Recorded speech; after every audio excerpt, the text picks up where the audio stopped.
Hello everyone, my name is Joanne. I'm from Estonia. My life has almost always been so difficult because of my mom's greed. But I got back at her. Do you want to know how? I'll tell you all about it, and you just have to like and comment. And don't forget to subscribe to this channel, okay? We lived poorly. It was just the two of us in the family, my mom and me. I was told that my father was a businessman, and since I was a child born out of wedlock, he gave my mother the house where we live now. In return, my mother signed non-disclosure papers. In short, she had to give birth and disappear. So I didn't know who my daddy was. The mystery was revealed much later. Poverty caused my mother to develop one very powerful trait: greed.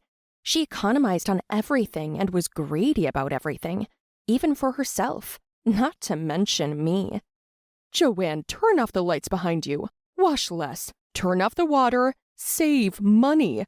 What kind of refill? You've already had a piece of bread. Why? Aren't you full? I'm full. You have to save. She used that word every day. At first it was the norm for me, but then it got annoying. All I wanted was to get rich, so I wouldn't have to hear her say, save money anymore. It got to the point where my mom wouldn't buy me new clothes for years. I would go to school in the same thing, and when my pants got short, my mom would say, now you have short pants.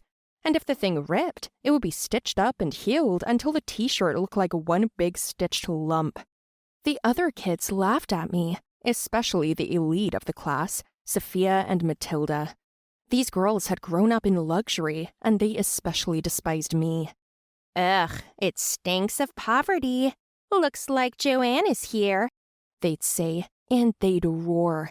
It was such a joke to them. Sometimes they pranked me too. They would throw money under my chair, and when I tried to pick it up, naively believing someone had dropped it, they would pull the money to themselves by a string. Every time I caught their prank, and every time I regretted it. But none of them had any idea how much I was sick of living like this. I'm human too. I dreamed of new, trendy things. Shoes, cosmetics. Why is everything in life so unfair? I wanted to be among the Sophias and Matildas, so rich and carefree. And one day, my dream came true. Almost. While my mother was at work, I stole her purse from her bedroom and spent all her money. I bought myself a dress, a shirt, pants, and awesome shoes. I looked amazing. On my way out of the store, I ran into Matilda. She didn't even recognize me, and then she was like, Wow, you've transformed. Come to school tomorrow, and we'll check you out. No way. She looked at me with admiration. I walked home, and only then did I realize what was waiting for me now. My mother. For sure she'd kill me, or worse, make me return these things, and I'd already removed the tags. My heart was going crazy. I couldn't even think of anything to say. I opened the door, went into the house, and squeezed my eyes shut. But you wouldn't believe what happened next. My mother, at the sight of me, said, Wow, is that my daughter? Such a beauty.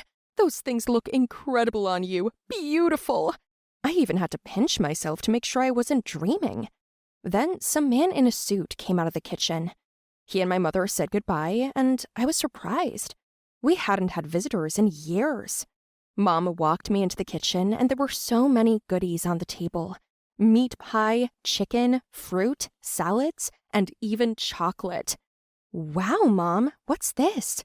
Sit down and eat before it gets cold. Mom never explained what happened, but I just decided to eat in silence.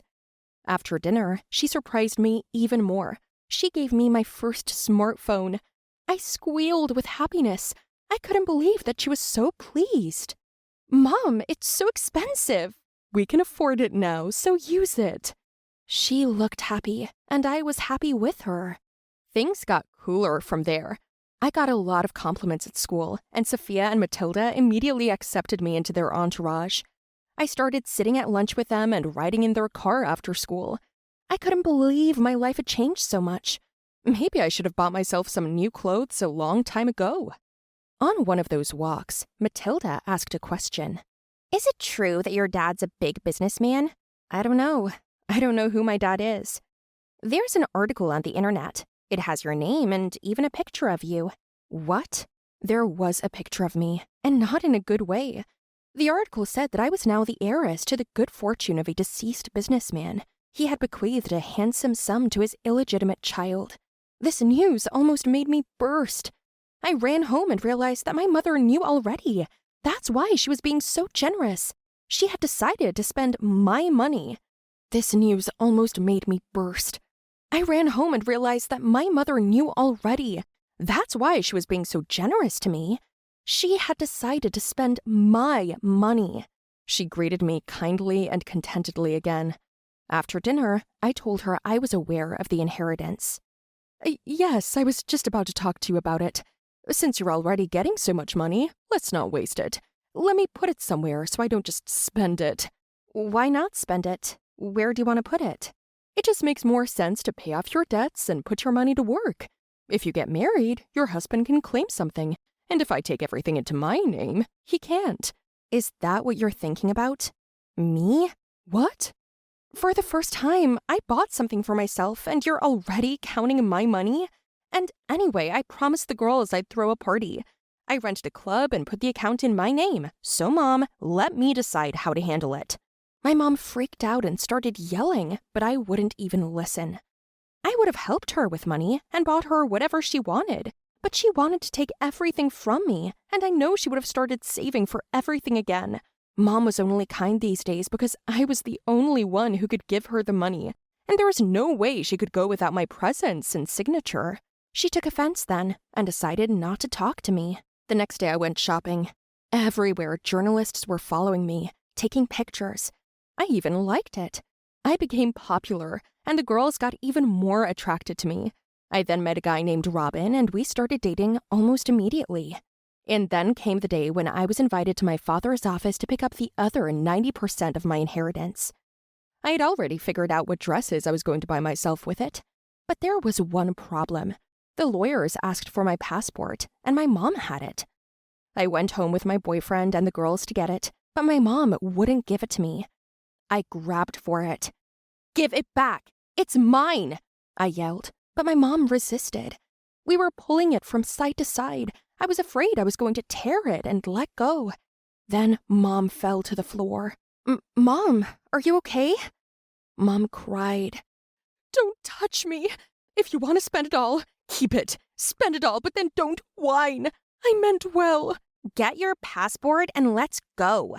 I couldn't even apologize properly. I was in a hurry, so I grabbed the document and got in the car.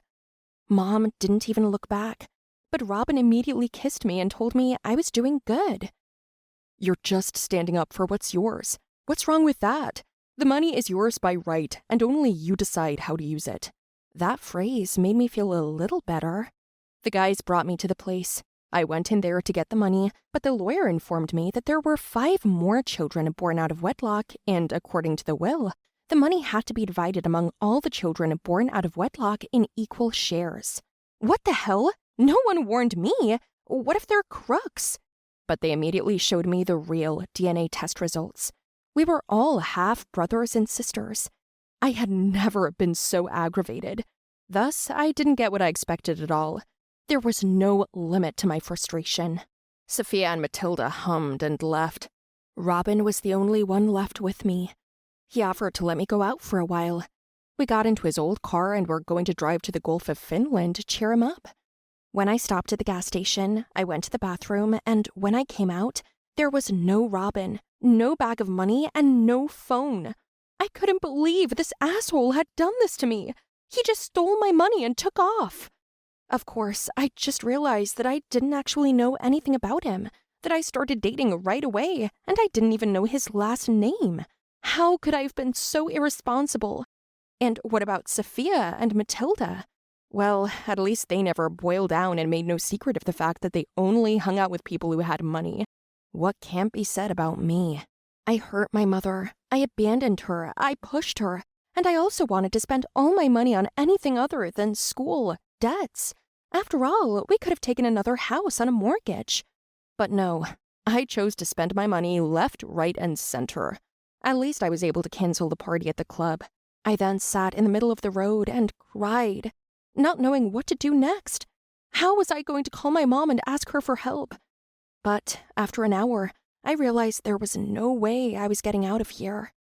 I found some change in my jeans pocket and called my mother in tears. I could not calm down. By nightfall, she came to get me. But strangely enough, she didn't scold me. She just hugged me and brought me home. Stupid. Why did you do that? I am stupid. I'm sorry. I didn't know it would be like this. I'm ashamed, Mom.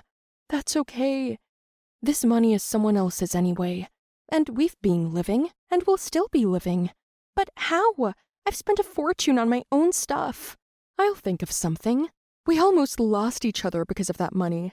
It's better not to have it after all. I love you, Mom. I love you too. I'm taking a shower. Okay, but don't take too long. Save your water. Tell me, guys, did you like my story? Write your opinion about it in the comments below the video. Don't forget to like it, share the video with your friends, and subscribe to the channel.